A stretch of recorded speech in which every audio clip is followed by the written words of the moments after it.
Bowring ಆಸ್ಪತ್ರೆ ಗೋಡೆ ಕುಸಿದು 7 ಜನರ ಸಾವು ಪ್ರಕರಣಕ್ಕೆ ಸಂಬಂಧಪಟ್ಟಂತೆ ಆ ಗೋಡೆ ಕುಸಿಯಲು ಕಾರಣ ಏನ್ ಗೊತ್ತಾ?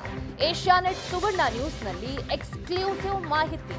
ಬೌರಿಂಗ್ ಆಸ್ಪತ್ರೆಯ ಗೋಡೆ ಕುಸಿಯಲು ಕಾರಣ ಏನು ಅನ್ನೋದು ಬಯಲಾಗಿರುವಂತದ್ದು. ಬೌರಿಂಗ್ ಗೋಡೆ ಕುಸಿಯಲು ಕಾರಣ ಕ್ರಿಕೆಟ್ ಪಿಚ್. ಬೌರಿಂಗ್ ಆವರಣದಲ್ಲಿ ಕ್ರಿಕೆಟ್ ನೆಟ್ಸ್ಗಾಗಿ ಪಿಚ್ ನಿರ್ಮಾಣ ಆಗಿದೆ. ಅವೈಜ್ಞಾನಿಕವಾಗಿ ಪಿಚ್ ನಿರ್ಮಾಣ ಮಾಡಿದ್ದೇ ಈ ಘಟನೆಗೆ ಕಾರಣವಾಗಿರುವಂತದ್ದು. ಅವೈಜ್ಞಾನಿಕ ಪಿಚ್ ನಿರ್ಮಾಣ ಮಾಡಿದ್ದೇ 7 ಜನರ ಸಾವಿಗೆ ಕಾರಣವಾಗಿದೆ.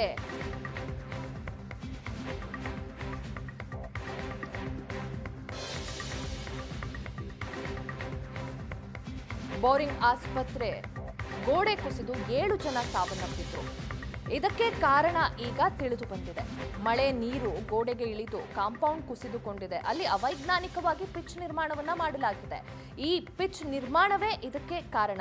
ಅಲ್ಲಿ ಇಳಿಜಾರು ಕೂಡ ಇತ್ತು, ಅದನ್ನ ಸರಿಪಡಿಸಬೇಕು ಅಂತ ಹೇಳಿ ಜಾಗಕ್ಕೆ ಮಣ್ಣನ್ನ ತುಂಬಿಸಲಾಗಿತ್ತು. ಬಟ್ ಆ ಕಾರ್ಯ ಅವೈಜ್ಞಾನಿಕವಾಗಿದೆ. ಇದರಿಂದ ಮಳೆ ಬಂದಾಗ ಮಳೆ ನೀರು ಗೋಡೆಗೆ ಇಳಿದು ಸಡಿಲವಾಗಿ ಗೋಡೆ ಕುಸಿದಿದೆ.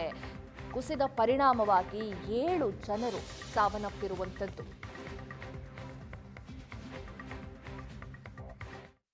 ಕಳೆದ ಕೆಲ ದಿನಗಳ ಹಿಂದೆ ಬೆಂಗಳೂರಿನಲ್ಲಿ ಮಳೆಯಾಗಿ ಬೌರಿಂಗ್ ಆಸ್ಪತ್ರೆಯ ಬಳಿ ಗೋಡೆ ಕುಸಿದು 7 ಜನ ಮೃತಪಟ್ಟಿದ್ರು. ಅದಕ್ಕೆ ಕಾರಣವನ್ನು ತನಿಖೆ ಮಾಡುವಂತಹ ಕೆಲಸವನ್ನು ಅಧಿಕಾರಿಗಳು ಮಾಡ್ತಾ ಇದ್ರು. ಇದೀಗ ಕೆಲವೊಂದಿಷ್ಟು ಬರ್ತಿರುವಂತಹ ಮಾಹಿತಿಯ ಪ್ರಕಾರ ಅವೈಜ್ಞಾನಿಕ ಕಾಮಗಾರಿಯ ಕಾರಣಕ್ಕೆ ಈ ಘಟನೆ ನಡೆದಿದೆ ಎನ್ನುವಂಥ ಒಂದು ಮಾಹಿತಿ ಸದ್ಯಕ್ಕೆ ಲಭ್ಯವಾಗ್ತಾ ಇರುವಂಥದ್ದು. ಪ್ರಸ್ತುತ ಘಟನೆ ನಡೆದಂತಹ ಜಾಗದಲ್ಲೇ ನಾನಿದ್ದೇನೆ. ನೀವು ಗಮನಿಸ್ತಾ ಇರುವಂಥದ್ದು ಇದು ಬೌರಿಂಗ್ ಆಸ್ಪತ್ರೆಯ ಮಾರ್ಚರಿ ಪಕ್ಕದಲ್ಲಿರುವಂತಹ ಗೋಡೆ. ಕಳೆದ ಕೆಲ ದಿನಗಳ ಹಿಂದೆ ಮಳೆಯ ಕಾರಣದಿಂದಾಗಿ ಈ ಗೋಡೆ ಕುಸಿತು.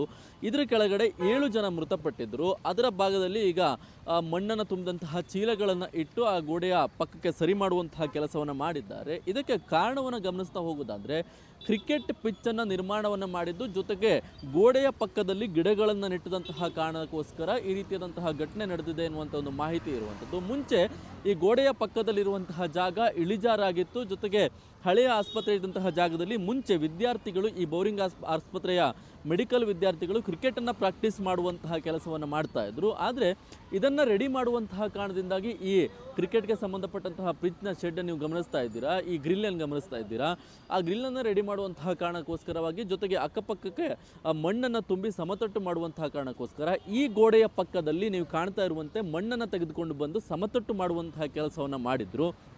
ಆ ಸಮತಟ್ಟು ಮಾಡಿದ್ದಲ್ಲದೆ ಆ ಗೋಡೆಯ ಪಕ್ಕದಲ್ಲೇ ಕೆಲವೊಂದಿಷ್ಟು ಗಿಡಗಳನ್ನು ಕೂಡ ಹಾಕಿದ್ರು. ಅದಕ್ಕೆ ನೀರು ಉಣಿಸುವಂತಹ ಕೆಲಸವನ್ನು ಕೂಡ ಮಾಡಲಾಗ್ತಾ ಇತ್ತು. ಆ ಕಾರಣದಿಂದಾಗಿ ಅದಕ್ಕೆ ಉಣಿಸಿದಂತಹ ನೀರು ಕೂಡ ಈ ಗೋಡೆ ಹೀರಿಕೊಳ್ತಾ ಇತ್ತು. ಜೊತೆಗೆ ಮಣ್ಣನ್ನು ಕೂಡ ಆ ಭಾಗದಿಂದ ದಬ್ಬದಂತಹ ಕಾರಣಕ್ಕೋಸ್ಕರ ಹಳೆಯ ಗೋಡೆ ಆಗಿತ್ತು. ಆ ಕಾರಣದಿಂದಾಗಿ ಅದು ಪಲ್ಟಿ ಹೊಡೆದಿದೆ ಎನ್ನುವಂಥ ಒಂದು ಮಾಹಿತಿ ಸದ್ಯಕ್ಕೆ ಲಭ್ಯವಾಗ್ತಾ ಇರುವಂಥದ್ದು. ಅಲ್ಲಿರುವಂತಹ ಕ್ರಿಕೆಟ್ ಪಿಚ್ಗೆ ಸಂಬಂಧಪಟ್ಟಂಥ ಗ್ರಿಲ್ ಆಗಿರ್ಬೋದು, ಹಾಗೆ ಗಿಡಗಳನ್ನು ಸಾಲಿಗೆ ಗೋಡೆಯ ಪಕ್ಕದಲ್ಲಿ ನಟ್ಟಿರುವಂಥದ್ದಾಗಿರ್ಬೋದು. ಗೋಡೆ ವಾಲ್ದಂತಹ ಸಂದರ್ಭದಲ್ಲಿ ಆ ಗಿಡಗಳು ಕೂಡ ಕೆಲವೊಂದಿಷ್ಟು ವಾಲಿದ್ದಾವೆ. ಆ ದೃಶ್ಯವನ್ನು ಕೂಡ ನೀವು ಗಮನಿಸ್ತಾ ಇದ್ದೀರಾ.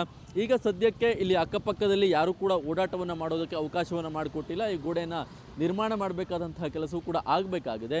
ಚೀಲಗಳನ್ನು ಇಟ್ಟು ಅಲ್ಲಿ ಸರಿಪಡಿಸುವಂತಹ ಕೆಲಸವನ್ನು ಸದ್ಯಕ್ಕೆ ಮಾಡಿದ್ದಾರೆ. ಸಂಪೂರ್ಣವಾಗಿ ಇಲ್ಲಿ ನಿರ್ಬಂಧವನ್ನು ಹಾಕುವಂತಹ ಕೆಲಸವನ್ನು ಕೂಡ ಅಧಿಕಾರಿಗಳು ಮಾಡಿದ್ದಾರೆ. ಸದ್ಯಕ್ಕೆ ಈ ಕಾರಣದಿಂದಾಗಿ ಈ ಘಟನೆ ಸಂಭವಿಸಿದೆ ಎನ್ನುವಂಥ ಒಂದು ವಿಚಾರ ಸದ್ಯಕ್ಕೆ ಲಭ್ಯವಾಗ್ತಾ ಇರುವಂಥದ್ದು. ಇದಕ್ಕೆ ಯಾರು ಕಾರಣ ಎಲ್ಲವೂ ಕೂಡ ಅಧಿಕಾರಿಗಳು ಪರಿಶೀಲನೆ ಮಾಡಬೇಕಾದಂತಹ ಕೆಲಸವನ್ನು ಮಾಡಬೇಕಾಗುತ್ತೆ. ಸದ್ಯಕ್ಕೆ ಈ ರೀತಿಯಾದಂತಹ ಮಾಹಿತಿಗಳು ಸದ್ಯಕ್ಕೆ ಲಭ್ಯವಾಗ್ತಾ ಇರುವಂಥದ್ದು. ಈ ಕೆಲಸವನ್ನು ಮಾಡಿದಂಥವ್ರು ಯಾರು, ಇದರ ಬಗ್ಗೆ ಯಾವುದೇ ರೀತಿಯಾದಂತಹ ಕ್ರಮವನ್ನು ತೆಗೆದುಕೊಂಡಿರಲಿಲ್ವಾ, ಅಥವಾ ಮುಂಚೆಯೇ ಪರಿಶೀಲನೆಯನ್ನು ನಡೆಸಿ ಈ ಗೋಡೆ ಗಟ್ಟಿಮುಟ್ಟಾಗಿ ಇದೆಯಾ ಅನ್ನೋದನ್ನು ಗಮನಿಸದೆ ಮಣ್ಣನ್ನು ತುಂಬುದ್ರಾ, ಎಲ್ಲವನ್ನೂ ಕೂಡ ಅಧಿಕಾರಿಗಳು ಮಾಹಿತಿಯನ್ನು ಕಲೆ ಹಾಕಬೇಕಾದಂತಹ ಕೆಲಸವನ್ನು ಮಾಡಬೇಕಾಗುತ್ತೆ. ಕ್ಯಾಮ್ರಾ ಪರ್ಸನ್ ರುದ್ರೇಶ್ ಜೊತೆಗೆ ಶರತ್, ಏಷ್ಯಾನೆಟ್ ಸುವರ್ಣ ನ್ಯೂಸ್, ಬೆಂಗಳೂರು.